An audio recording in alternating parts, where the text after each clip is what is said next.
বন্ধুরা, রনিতার লিটলস হার্টে আরেকটি নতুন দিনে নতুন ব্লগে আপনাদেরকে স্বাগত।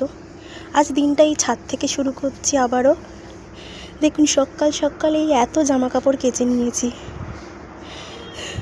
শীতকালে জামা কাপড় কাচতে একটু সকালবেলা কষ্ট হয়, কিন্তু বেলা পড়ে যাচ্ছে তো এগুলো করে নিলে না তাড়াতাড়ি কাজটা মিটে যায়।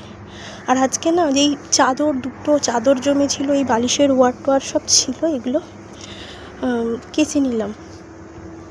মনে হচ্ছে সারাদিনের একটা বড় কাজ মাথা থেকে নেমে গেল। এবার আস্তে ধীরে দিনটা শুরু করব, রান্নাবান্না করব।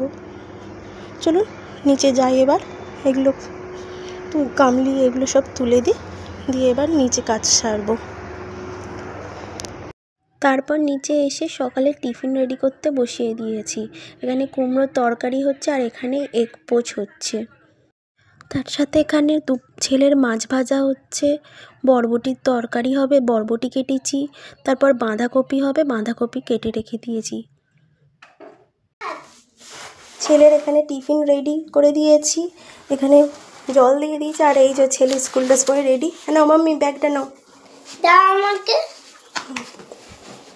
দাঁড়াও, টিফিনটাও দিয়ে দিই ব্যাগেতে। বাবাই, টাটা করো মাম্মিকে, টাটা করো।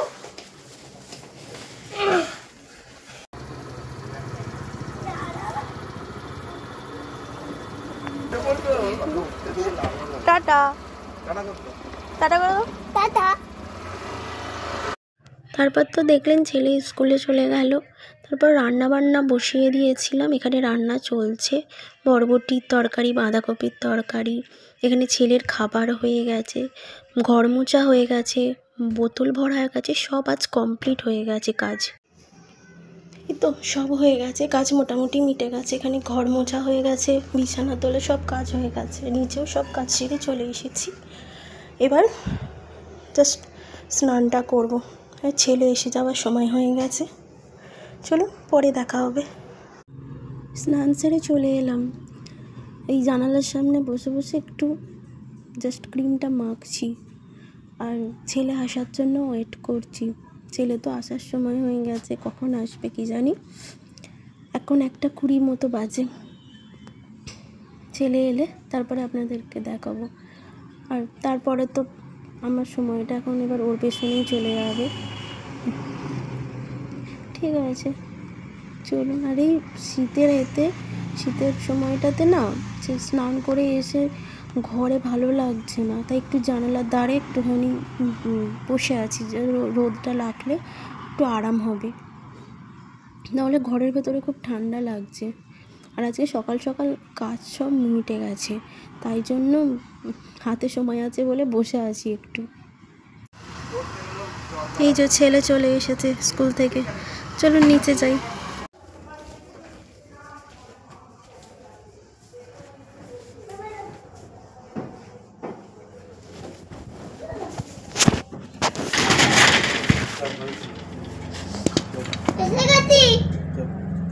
চলে এসো। ঠিক আছে, আসবে তো। আজকে কি কিনেছো স্কুল থেকে আসার সময়? কালকে হাত দেবো না। 500 টাকা। 500 টাকা? কই দেখি। তা পাগল, 10 টাকা। ওর সাথে কথা বলবো না। ও আসো। ঠিক আছে, তাহলে শনিবার থেকে। এখন আমি আমার ভাতটা নিয়ে নিয়েছি। ভাত মানে কালকের বাসি ভাত ছিল, সেগুলোকে একটু ভেজে নিয়েছি। ভাত ভাজা খেতে আমার খুব ভালো লাগে, তাই জন্য ভাত ভাজা, আর তার সাথে সকালের যে কুমড়োর তরকারি ছিল। দুপুরে খাবার পর থেকে আর কোনো ভিডিও করা হয়নি। তারপর ছেলেকে নিয়ে একটু বসেছিলাম, একটু তার সাথে সময় কাটাচ্ছিলাম। তারপরে টুকটাক কাজ করার পরে এই এখন সন্ধ্যাবেলা একটু খিদে পেয়েছিল, তার জন্য কিচেনে এসে একটু মুড়ি দিয়ে একটু চাট মতো বানিয়ে নিয়েছিলাম। এই যে বেশ ভালো। তারপর মুড়ি নিয়ে ওপরে চলে এসেছিলাম। শুধু মুড়িই না, তার সাথে 1 কাপ চাও ছিল। এটা বেশ খেতে ভালো লাগছিল সন্ধ্যাবেলা। শীতের সন্ধ্যাবেলা এইসবই ভালো লাগে খেতে টুকটাক। তারপর তো সন্ধ্যার টিফিনটা করে নিচে রুটি করতে চলে গিয়েছিলাম। রুটি করে এসে ছেলেকে খাইয়ে ছেলে এখানে ঘুমিয়েও পড়েছে। তারপরে এই যে ওর বই ব্যাগ সব গোছাচ্ছিলাম। ও তো একটার পর একটা রোজ স্কুলে ফেলে আসে, আজকে শার্পনারটাও ফেলে এসছে, তাই জন্য পেন্সিলটাও ছুলতে পারছি না। তো ওর পাপাকে বলেছি আনতে, আসার সময় নিয়ে আসবে। এখানে ওর ব্যাগ বই সব গুছিয়ে দেবো স্কুলের জন্য।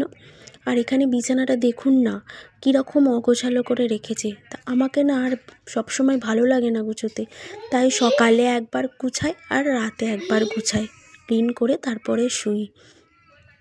কি করব, বাচ্চা নিয়ে থাকতে গেলে এরকম একটু আধটু হবেই, সহ্য করে নিতে হয়, মা তো না। আর তারপরে আর কি, রাতে এবার ডিনার করব। আসার সময় কাজ থেকে ফেরার সময় বলেছে হাজবেন্ড নানপুরি আর ঘুগনি নিয়ে আসবে, ওটা দিয়ে আজকে রাতে ডিনার সারবো। তো আনলে তখন আপনাদের দেখাবো। চলুন তাহলে এখন ওর ছেলের সব জিনিসপত্র গুছিয়ে রাখি, না হলে স্কুল যাওয়ার সময় কিছুই খুঁজে পাবো না। আর এই যে এটা ওর ব্যাগ, এটা মোটু পাতলু ব্যাগ, ওর খুব ফেভারিট এই ব্যাগটা।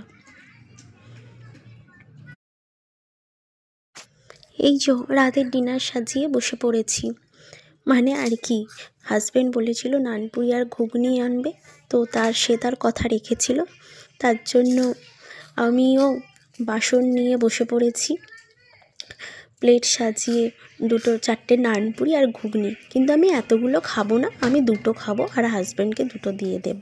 আমি এইসব খেতে পছন্দ করি না, মাঝে মাঝে এইসব ভালো লাগে, কিন্তু এত আমি খাই না। তো তাহলে আজকের মতো ভিডিওটা এখানেই শেষ করি। ডিনার করতে করতে আপনারা ভালো থাকবেন, সুস্থ থাকবেন, সাবধানে থাকবেন। দেখা হবে আরেকটি নতুন দিনে, আরেকটি নতুন ব্লগে। যদি আমার ভিডিওটা ভালো লেগে থাকে তাহলে একটা লাইক, কমেন্ট আর একটা সাবস্ক্রাইব করে দেবেন। শুভরাত্রি।